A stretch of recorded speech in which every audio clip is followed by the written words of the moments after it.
Hallelujah. Jesus. Ngiyabingelela bazalwane egameni likaJesu. Hallelujah. Ningahlali phansi. Hallelujah. Zanini izizwe nonke sivumelane sizodumisa umntwana uJesu oyinkosi bayede nkosi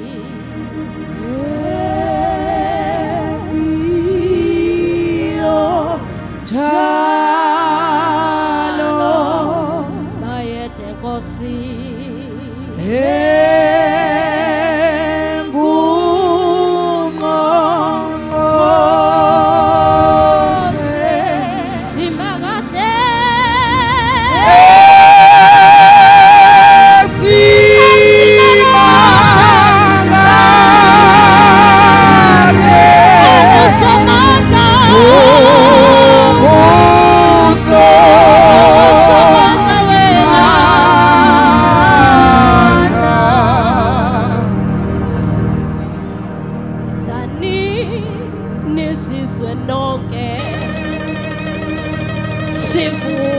sivumelane sizodumisa umntwana uJesu oyinkosi bayede nkosi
abakholwayo nanguthina Nkosi ngalesikhathi nanguthina Nkosi ngalomzuzu sizothi bayede kuwe ushamanda labahasukaya nemanda lebehisiende lebosante shanda namahasiyande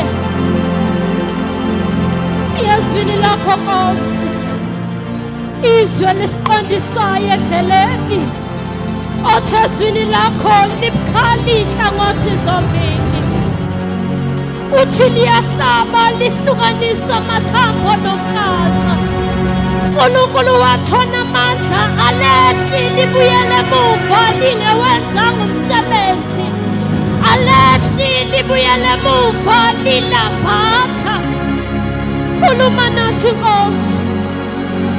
May you use me as an instrument. Ngiyahla Nkosi phakama ngathi uyaqala egameni likaJesu waseNazaretha. We bless your name, O Lord. Ibandla lithi amen. Hallelujah. Hallelujah.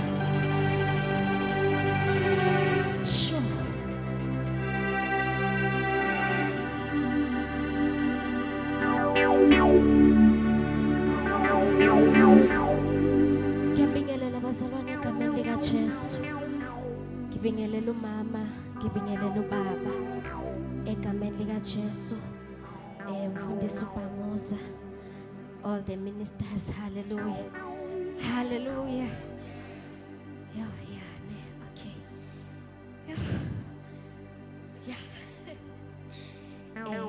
Sibonge ithuba. Angilithathi kancane. Akulula ke bazalwane ukuma kule ndawo. Hallelujah. Hallelujah. Mengihlezi nje lapha yana kunomhlabeleli olibele uthi onke amacala benginawo. Yena wangithwalela. Athi zonke izone benginazo. Wangihlawulela, hallelujah. Athi ngobonga ngane enkosini ngingena lutho, hallelujah. Hallelujah. Kusenhlizweni yami nje namhlanje ukuthi ngiyobonga ngane enkosini ngingena lutho, hallelujah. Hallelujah. Ngachithanga isikhathi bazalwane sizofunda amaBhayibheli wethu. Mfundisi uMlanga ngicela ungilungisele isiZulu. Sizofunda encwadini kaEzekiel. Ezekiel 22. Our main focus is on verse 30. Ifundeka kanje. Ithi, and I sought for a man among them who should build up the wall and stand in the breach before me for the land, that I should not destroy it, but I found none. Ngafuna kuba umuntu oyezokwakha ugange amesikhaleni phambi kwami ngenxa yezwe ukuze ngingalibhubhisi kodwa angimtholanga. Si jumpele to our book of Acts chapter 12. Indeka kancane bazalwane. Soqala ku verse 6 ivale ku 12. It says, now when Herod was about to bring him out on the very night, Peter was sleeping between two soldiers, bound with two chains, and sentries before the door were guarding the prison. And behold, an angel of the Lord stood next to him, and a light shone in the cell. He struck Peter on the side and woke him, saying, get up quickly. And the chains fell off his hands. And the angel said to him, dress yourself and put on your sandals. And he said so, and he did so. And he said to him, wrap your cloak around you and follow me. And he went out and followed him. He did not know that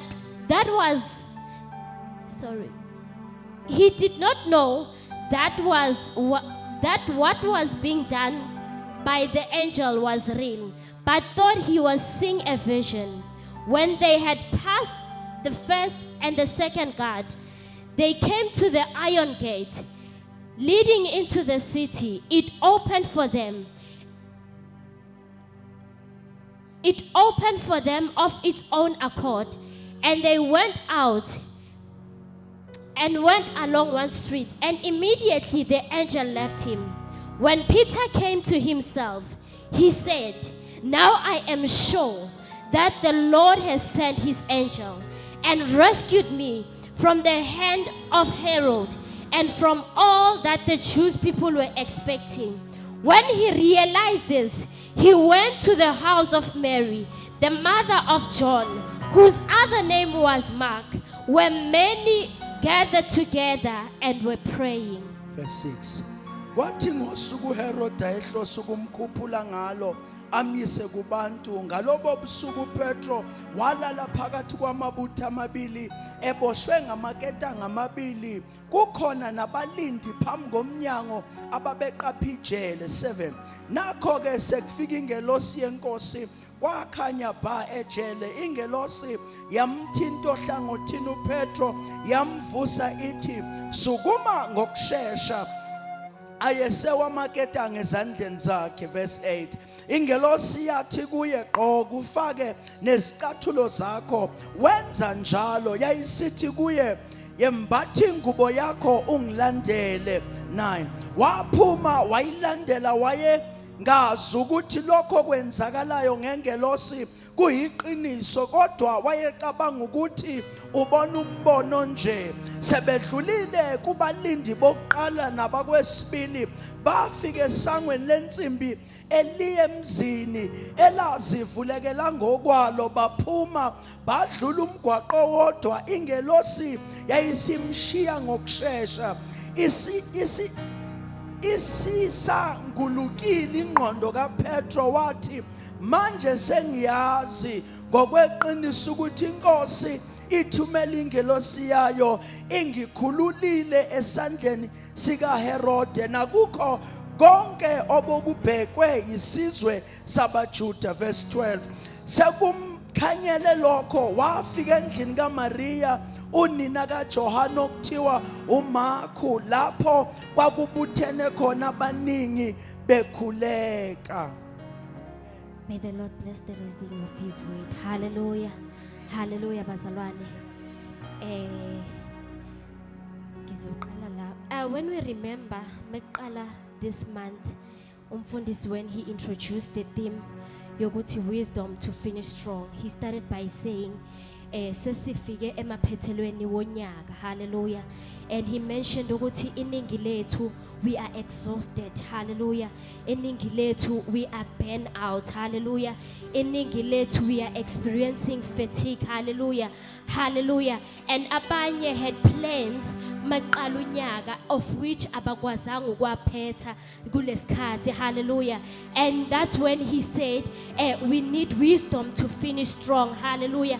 And then Baba Mlangeni came and he said kukho konke lokho he is still God. Hallelujah. He is an unchanging God. Hallelujah. Nami namhlanje ngizosho namhlanje ukuthi sebeshilo ukuthi we need wisdom to finish strong, and we also know ukuthi he is God ongaguquki. Hallelujah. I am here bazalwane to say may we position ourselves. Hallelujah. May we find ourselves in a right position. Hallelujah. Where we read in the book of Ezekiel, incwadi eyabhalwa inkosi uEzekiel noma the priest uEzekiel esezweni eBabylon. Hallelujah.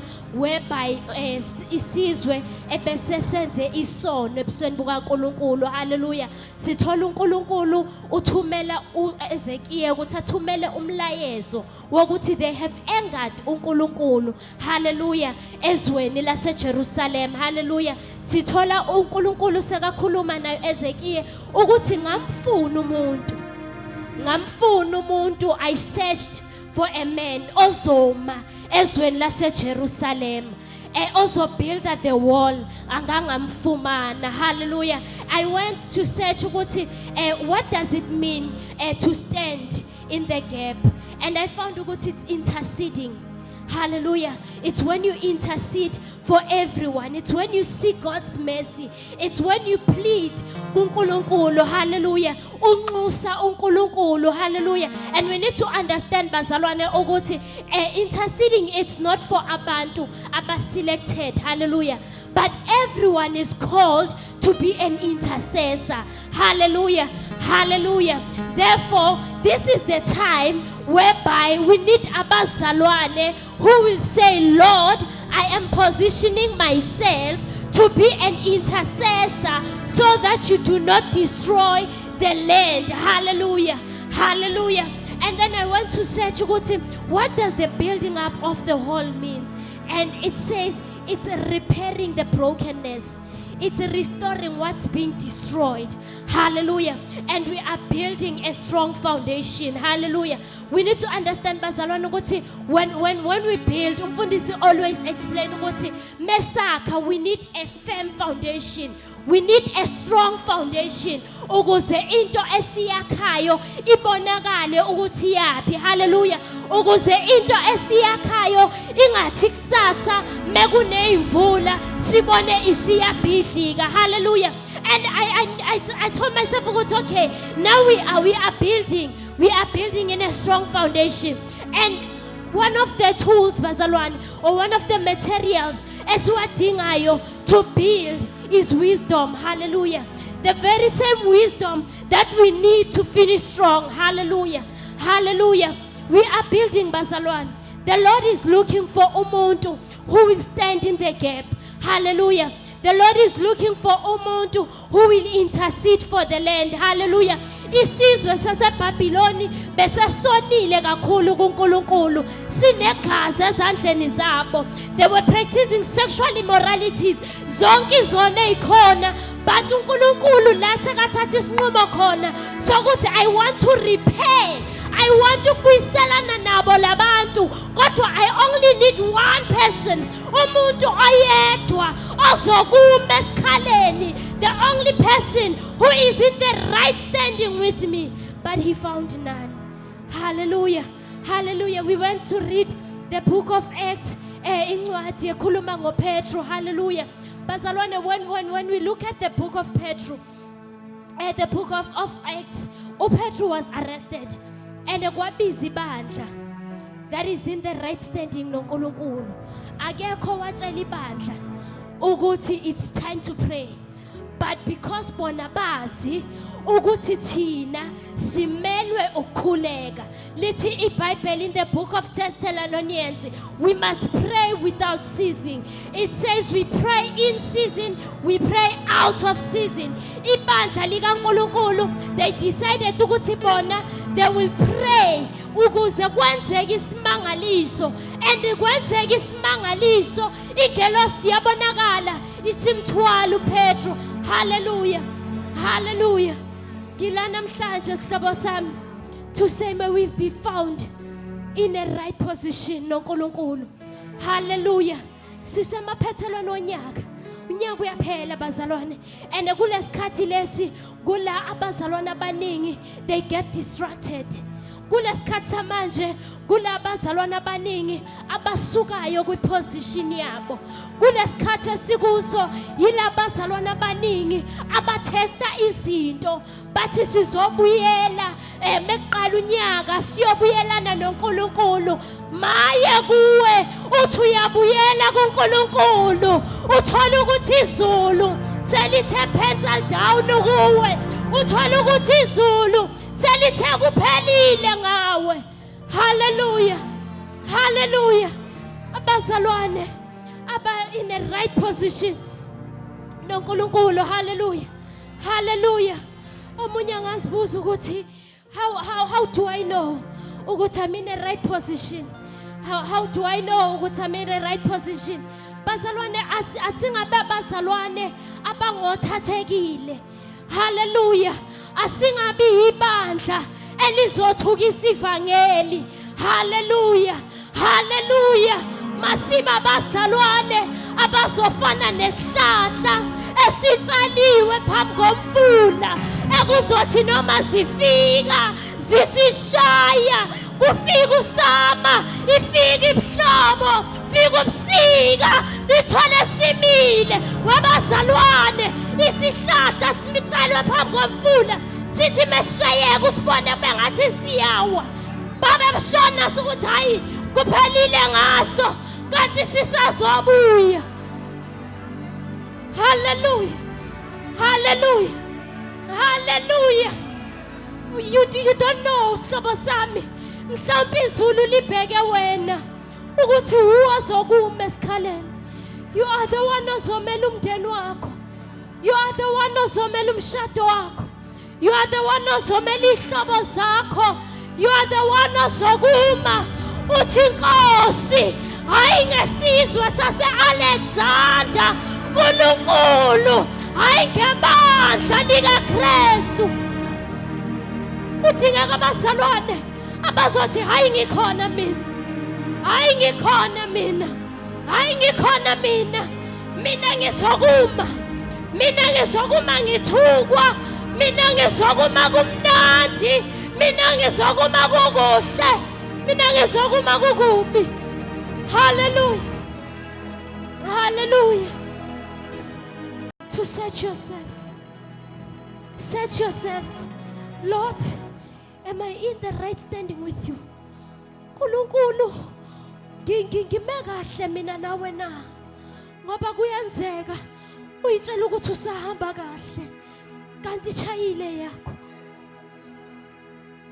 Kuyenzeka uyitshela ukuthi mina ngisenza zona kanti izulu melikubona libona umuntu nje.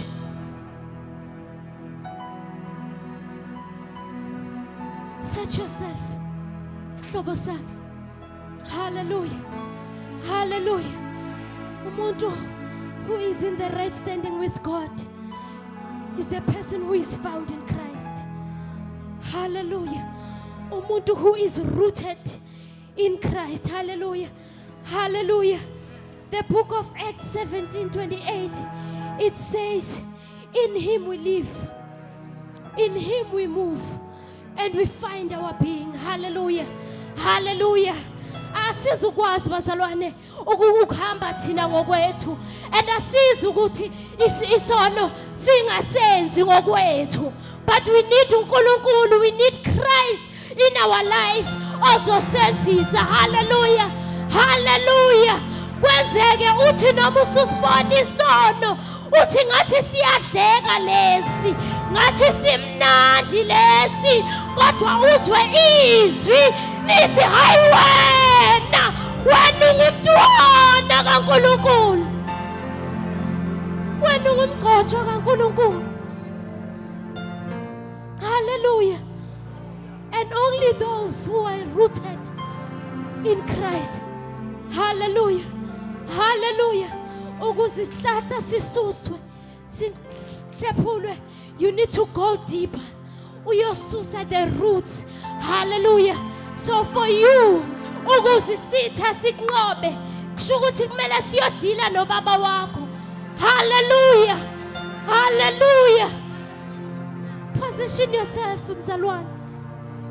Position yourself. Sihlobo sami. Hallelujah. Hallelujah. Sikhathele. We are tired. Yeah, we are tired.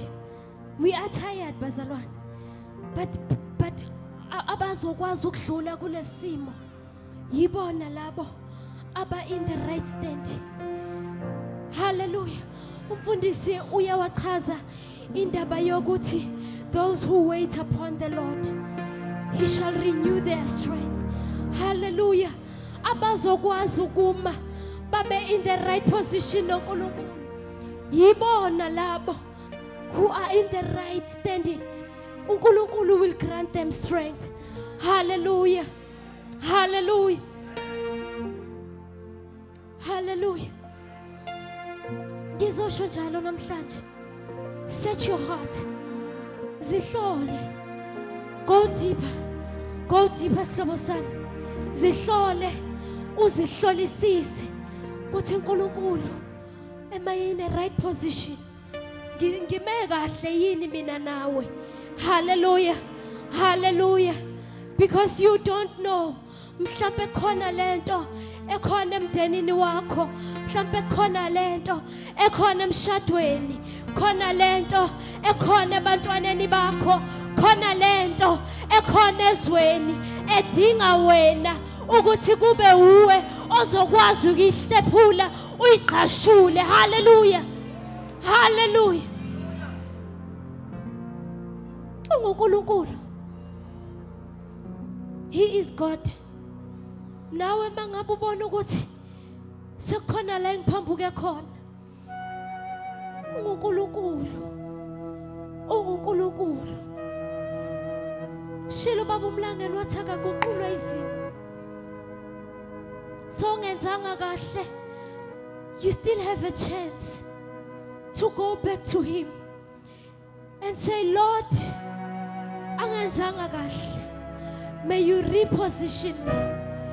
Because when I searched into it, what does it mean to position yourself? It says it's you who is taking a decision to do the right things.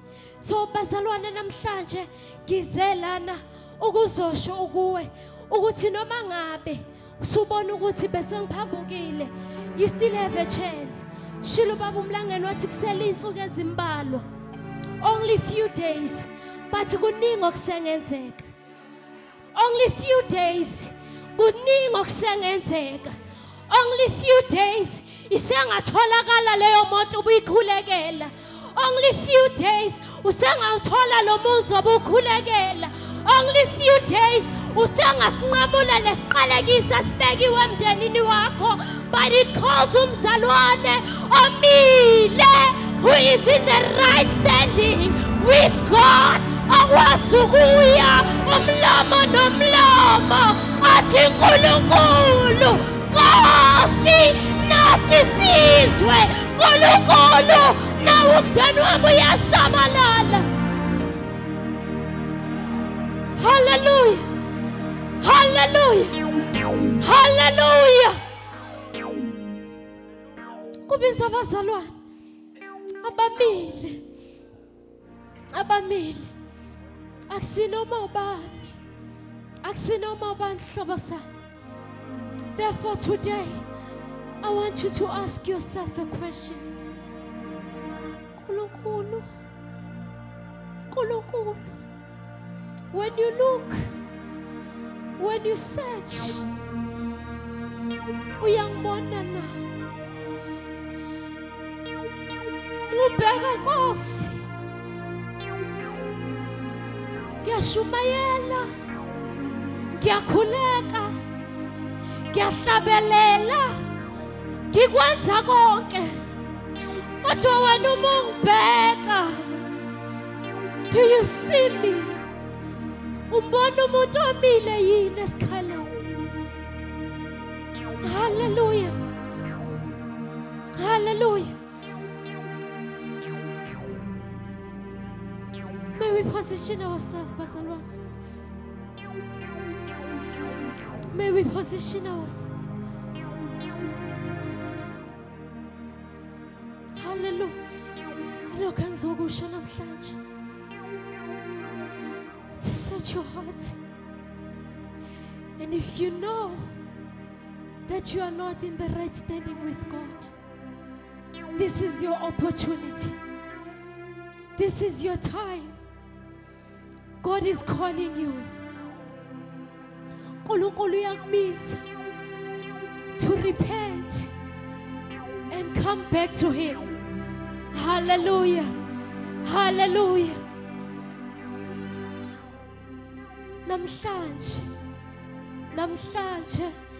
nge-18 zikaNovember, may you take a decision that, Lord, I want to do right before you. Lord, I want to do right before you. This is the decision I'm taking. Abantu bebuka, izwe libuka. Because the Bible says, mumvuma phambi kwabantu. Athi naye uyakuvuma phambi kukaBaba. So namhlanje, if you know uthi uNkulunkulu, I'm not sure. I am not sure. I am not sure. I am not sure. Angazi. Mhlawumbe mina ngitshela ukuthi yes ngihamba kahle. Mina ngitshela ukuthi yes ngisahamba kahle. Kodwa nginaso isiqiniseko. This is your call, mzalwane. This is your call. Position yourself. Search your heart. Hallelujah. Hallelujah. May we all stand on our feet. Hallelujah. With our hands lifted up and our eyes closed. If you know, Lord,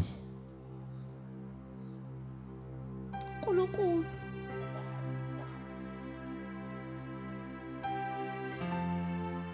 ukuyibuyisela kuwe. uNkulunkulu, may you reposition me. uNkulunkulu, may I be found when you look for someone. Lord, I am availing myself today. uNkulunkulu, namhlanje ngithatha isinqumo Ngiyazavela kuwe Nkosi. Kwazi wena sihlobo sami nenhliziyo yakho. Ushandana mahasukaya. Limandala basiete. Ribaba shatele mahasaya. Set yourself, Mzalwane. Set your heart. Set your heart.